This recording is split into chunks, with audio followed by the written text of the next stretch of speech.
When I first started investigating who killed the princes in the Tower, the sons of Edward IV, who should have been the rightful kings of England in 1483, I knew that there were a small group of people who considered Margaret Beaufort one of the candidates for their murder.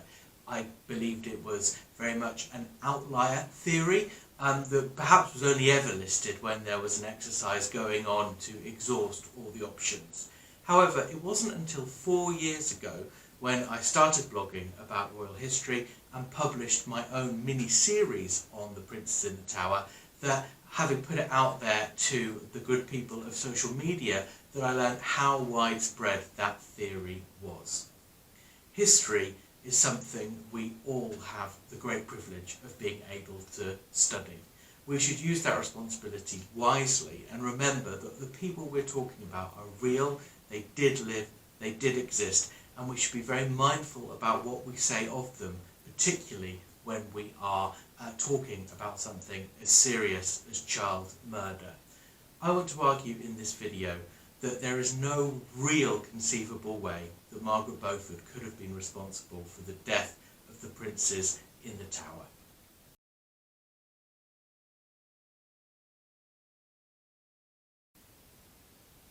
At the heart of understanding the death or disappearance of the princes in the Tower, we have to know that Richard III, after he had taken them into his possession, withdrew them into what was effectively a high security prison within the Tower of London. We know this from contemporary sources. We don't have to rely on later Tudor narrative to know that this is the case, and it is a relatively uncontroversial claim. We know that he drew them deeper and deeper within, that he dismissed their attendants, and only men appointed to that purpose had access to them.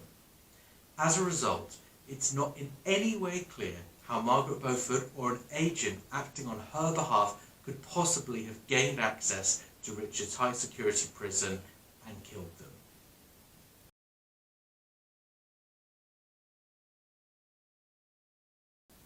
People that want to believe or choose to believe or have concluded that Margaret may be behind the death of the princes in the Tower point to the fact that her husband, Thomas Lord Stanley, was the Constable of England and as such would have had access to the boys and could have got them done away with on Margaret's behalf. However, there's two fundamental flaws with this problem. The first is that Lord Stanley did not become Constable of the Tower until after the September Rebellion by Buckingham, at which point the boys were almost certainly dead, sadly. But even if that were not the case, and even if the boys had survived that long, there's nothing to suggest that Stanley's appointment as Constable of England would have given him access. Remember, it isn't just that the boys were in the Tower of London. Richard had them in a high security prison, guarded by his most trusted men. Stanley was not in Richard's inner circle. Yes, he held a high office, but these great officers of state, Constable of England, Steward, they were given to major power brokers in the realm that the king needed to keep on side. Stanley certainly fits that criteria. However, these officers did not necessarily go to people on the king's inner circle, and in fact, George, Duke of Clarence, brother of Edward IV, held the similar office of steward at a time when he was at loggerheads with his brother.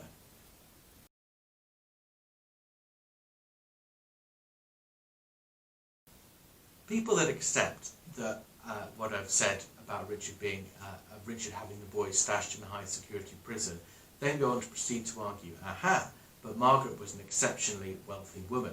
Surely she could have done something using her incredible influence and her incredible resource to access them. For example, could she have bribed the guards? Well, Margaret was a wealthy woman, but as I've explored in a different video, her wealth wasn't such that she would have been a major power broker in the realm. And anyway, what possibly could she or her husband or any other collaborator have given these men which would have superseded the benefits that could come from service to the king?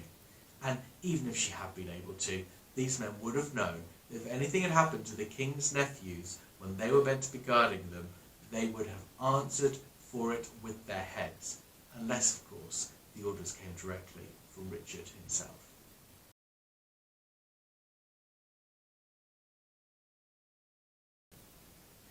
even if by some chance Margaret and Stanley had been able to access the boys within the high security prison and had them done away with, would Richard really have left it there? These were under the supervision of his most trusted men. He would have found out about it almost straight away, and frankly for him it would have been a win-win. Those boys, the princes, were out the way, but Richard doesn't have blood on his hands. He could accuse someone else of their murder, he could publicise that, and he frankly kills two birds with one stone.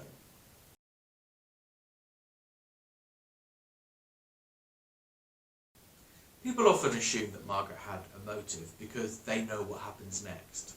It is true that when it was believed the princes in the Tower were dead, people did start to look toward Margaret's son, the future Henry VII, as someone who, as the closest thing Lancaster had to a royal heir, marry Elizabeth of the House of York, and together they could take the throne.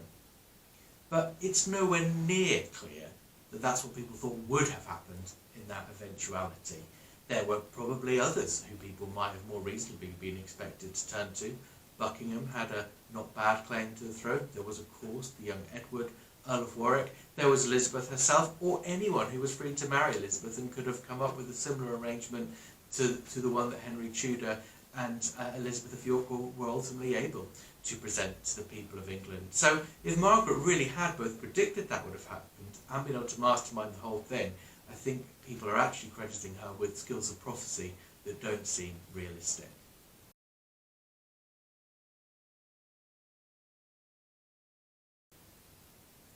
It's certainly true that if the princes in the Tower were still alive in 1485, as some people think they were, that's a game changer. Margaret is in a different situation there. She's one of now a very important, powerful and influential person within England, and she has the ear to the king. For a number of reasons, I think it's highly unlikely that the boys were still alive, sadly, in 1485. As such, I tend to discount this theory, and I have another video on my channel that explains why I don't think they were likely to still be alive at that time. But even if they were, and even if it was the House of Tudor that had them done away with, it still seems a very odd thing indeed to blame Margaret. Only the king, Henry VII, would have been able to give that order. And even if Margaret had put the idea in Henry's mind, which for a number of reasons I still think is unlikely, but even if she had, Henry would have given the order, and it would be right to put the blame at Henry's door rather than Margaret's. Thank you for listening to this video. I appreciate not all of you will agree with me, but I do think it's important that when we debate this, we look at the facts, we look at the original sources, that we're not reliant on fiction, and we're not reliant on conspiracy theories that cannot be grounded in fact. We are all entitled to our own opinion. We are not all entitled to our own fact. But tell me why I'm wrong. Join the debate here on YouTube, on Facebook, Twitter, Instagram, or on the blog itself. And I look forward to speaking to you again very soon.